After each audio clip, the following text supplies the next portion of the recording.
Nevertheless, there will be no more gloom for those who were in distress. In the past, he humbled the land of Zebulun and the land of Naphtali. But in the future, he will honor Galilee of the nations, by the way of the sea, beyond the Jordan. The people walking in darkness have seen a great light. On those living in the land of deep darkness, a light has dawned.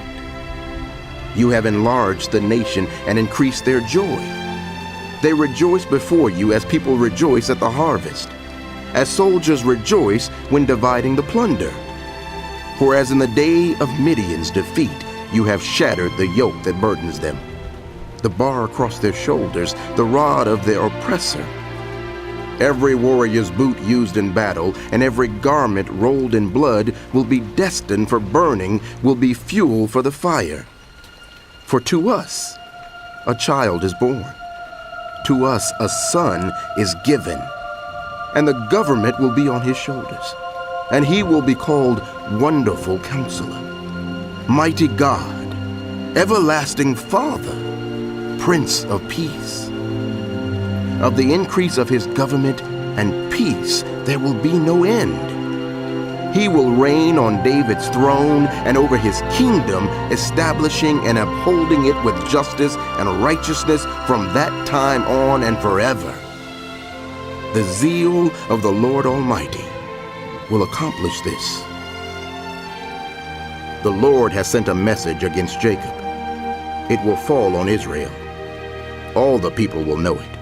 Ephraim and the inhabitants of Samaria, who say with pride and arrogance of heart, "The bricks have fallen down, but we will rebuild with dressed stone. The fig trees have been felled, but we will replace them with cedars." But the Lord has strengthened Rezon's foes against them, and has spurred their enemies on. Arameans from the east and Philistines from the west have devoured Israel with open mouth. Yet for all this, his anger is not turned away. His hand is still upraised. But the people have not returned to him who struck them, nor have they sought the Lord Almighty. So the Lord will cut off from Israel both head and tail, both palm branch and reed in a single day. The elders and dignitaries are the head. The prophets who teach lies are the tail. Those who guide this people mislead them, and those who are guided are led astray. Therefore, the Lord will take no pleasure in the young men, nor will he pity the fatherless and widows, for everyone is ungodly and wicked. Every mouth speaks folly. Yet for all this, his anger is not turned away. His hand is still upraised. Surely, wickedness burns like a fire. It consumes briars and thorns. It sets the forest thickets ablaze so that it rolls upward in a column of smoke. By the wrath of the Lord Almighty, the land will be scorched, and the people will be fuel for the fire. They will not spare each other.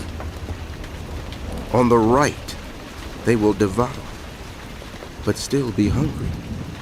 On the left, they will eat, but not be satisfied.